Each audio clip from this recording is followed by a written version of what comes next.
بسم اللہ الرحمن الرحیم۔ یمن اور حبشہ کا بادشاہ ابرہہ تھا۔ اس نے شہر صنع میں ایک گرجا گھر بنایا تھا۔ اس کی خواہش تھی کہ حج کرنے والے لوگ بجائے مکہ کے صنع میں آئیں اور اسی گرجا گھر کا طواف کریں اور یہی حج کا میلہ ہوا کرے۔ عرب خصوصاً قریشیوں کو یہ بات بہت ناگہان گزری، چنانچہ قریش کے ایک قبیلے بنو کنانہ کے ایک شخص نے آپے سے باہر ہو کر صنع کا سفر کیا اور ابرہہ گرجا گھر میں داخل ہو کر پاخانہ کر دیا اور اس کی در و دیوار کو نجاست سے آلودہ کر دیا۔ ابرہہ کو اس حرکت پر بہت غصہ آیا اور اس نے کعبہ معظمہ کو ڈھا دینے کی قسم کھا لی اور اس ارادے سے اپنا لشکر لے کر روانہ ہو گیا۔ اس لشکر میں بہت سے ہاتھی بھی تھے اور ان کا پیشگرو ایک بہت بڑا ہاتھی تھا جس کا نام حمود تھا۔ ابرہہ نے اپنی فوج لے کر مکہ مکرمہ پر چڑھائی کر دی اور اہل مکہ کے سب جانوروں کو اپنے قبضے میں لے لیا، جس میں عبد المطلب کے 200 اونٹ بھی شامل تھے۔ یہی عبد المطلب جو ہمارے نبی صلی اللہ علیہ وآلہ وسلم کے دادا ہیں، خانہ کعبہ کے مکتب ولی اور اہل مکہ کے سردار تھے۔ یہ بہت رعبدار آدمی تھے۔ پیغمبر اکرم صلی اللہ علیہ وآلہ وسلم کو دنیا میں آنے میں 52 دن باقی تھے کہ مکہ مکرمہ میں ایک بری خبر پہنچی کہ یمن کا بادشاہ ابرہہ مکہ مکرمہ پر حملہ کرنے والا ہے۔ ابرہہ نے پیغمبر صلی اللہ علیہ وآلہ وسلم کے دادا عبد المطلب کے 200 اونٹ بھی قبضے میں لے لیے تھے۔ عبد المطلب ابرہہ کے پاس گئے۔ ابرہہ نے ان کی بہت تعظیم کی اور آنے کا مقصد پوچھا تو آپ نے فرمایا، تم میرے اونٹوں کو مجھے واپس دے دو۔ یہ سن کر ابرہہ نے کہا، مجھے بڑا تعجب ہو رہا ہے، میں تو تمہارے کعبہ کو ڈھانے کے لیے فوج لے کر آیا ہوں جو تمہارا اور تمہارے باپ دادا کا بڑا مقدس مقام ہے۔ آپ نے اس بارے میں مجھ سے کچھ نہیں کہا، صرف اونٹوں کا مطالبہ کر رہے ہیں۔ حضرت عبد المطلب نے فرمایا کہ میں اپنے ہی اونٹوں کا مالک ہوں، اس لیے اونٹوں کے لیے کہہ رہا ہوں۔ کعبے کا جو مالک ہے وہ خود اس کی حفاظت کرے گا، مجھے اس کی کوئی فکر نہیں۔ ابرہہ نے ان کے اونٹ واپس کر دیے۔ ابرہہ نے کہا، کعبے کو اس سے کوئی نہیں بچا سکتا۔ قریش کے سردار عبد المطلب نے ان سے آخری بات کہی، میں دخل نہیں دوں گا، تم بھی یہی ہو اور وہ بھی یہی ہے۔ یہ کہا اور اپنے اونٹ لے کر چلے گئے۔ مکہ کے لوگ گھبرا گئے، وہ لوگ چھوٹے چھوٹے پہاڑوں پر چڑھ گئے۔ مکہ خالی ہو گیا، حرم شریف ویران تھا۔ عبد المطلب اداس تھے۔ قریش کے ایک بزرگ نے کعبہ کی کنجی تھامی اور کہا، الہی، لوگوں کی جان خطرے میں ہے، ان کی حفاظت فرما، کعبے اور اس کا طواف کرنے والوں کی حفاظت فرما۔ اس کے بعد وہ بزرگ بھی پہاڑ پر چڑھ گئے اور کعبے کے لیے صرف ایک غلاف باقی بچا۔ یمن کے پرچم دکھائی دینے لگے۔ خوشی کا گھر تنہا تھا، مقام ابراہیم تنہا تھا، ہجر اسماعیل، حجر اسود، کعبہ معظمہ تنہا تھا، اور پرندے تیزی سے آسمان پر اڑتے نظر آ رہے تھے۔ محصر کی وادی تک ابرہہ کا لشکر پہنچ چکا تھا۔ ایک بہت بڑا ہاتھی آگے تھا، اس کے پیچھے 60,000 کا لشکر کعبے پر حملے کے لیے آگے بڑھ رہا تھا۔ ہاتھی اس سے پہلے چلنا شروع کرتا، ابرہہ کا جاسوس طفیلی ہاتھی کے پاس آیا اور سرگوشی کی۔ اس نے کہا، واپس وہیں چلے جاؤ جہاں سے آئے ہو، کیونکہ یہ جگہ اللہ تعالیٰ نے اپنی حفاظت میں رکھی ہے۔ پھر طفیلی بھی پہاڑ پر چلا گیا اور ہاتھی اچانک گھٹنوں کے بل بیٹھ گیا۔ لشکر میں افراتفری پھیل گئی۔ ہاتھی کو کیا ہو گیا؟ اس ہاتھی کا رخ کسی بھی جانب کرتے وہ پاگلوں کی طرح دوڑنا شروع کر دیتا، لیکن جیسے ہی اس کا رخ کعبے کی طرف کرتے تو وہ بیٹھ جاتا اور آگے نہیں بڑھتا۔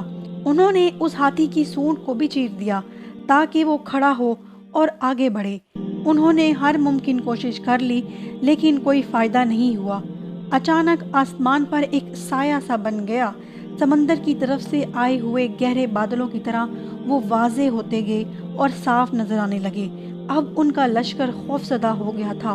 یہ دیکھ کر ان کی آنکھیں پھٹی رہ گئی کہ ابابیل آسمان سے بارش برسا رہے تھے۔ وہ بارش پتھروں کی بارش تھی۔ ہر پرندے کے پاس 3 کنکریاں تھیں، ایک چونچ میں اور 2 پنجوں میں۔ وہ اللہ کی طرف سے تھے۔ یہ واضح تھا کہ وہ عذاب کے لیے بھیجے گئے تھے۔ عذاب شروع ہونے والا تھا۔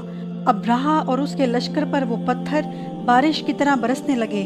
پتھر ان دلوں کو پیس رہے تھے جو خود ایک پتھر بن چکے تھے۔ 52 دن باقی تھے۔ کعبہ تنہا نہیں تھا، کعبہ محافظ کے بغیر نہیں تھا۔ وہ کنکریاں جس کو لگ جاتی تھی ان کے اعضاء کٹنا شروع ہو جاتے تھے اور وہ مر جاتا تھا۔ یہ کنکریاں ہر آدمی کو نہیں لگتی تھی، لیکن لشکر میں ایسی بھگدڑ مچی کہ ہر شخص دوسرے کو رونتا کچلتا گرتا پڑتا بھاگ رہا تھا۔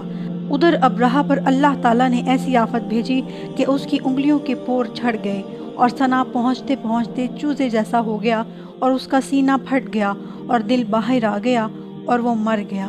52 دن باقی تھے۔ کعبہ تنہا نہیں تھا، کعبہ محافظ کے بغیر نہیں تھا۔ کعبے سے تیز آواز آئی، کہاں ہے وہ لشکر جس پر تمہیں غرور تھا؟ کہاں ہے بھاگنے کی جگہ؟ اور بھاگ بھی کیسے سکتے ہو تم؟ اللہ تمہارے پیچھے ہے۔ ابرہہ ہار چکا تھا اور فتح اللہ کی ہوئی۔ یہ واقعہ جس سال میں پیش آیا اس سال کو عرب کے لوگ عام الفیل یعنی ہاتھی والا سال کہنے لگے۔ اس واقعے کی وجہ سے دنیا کی نگاہیں خانہ کعبہ کی طرف متوجہ ہو گئیں۔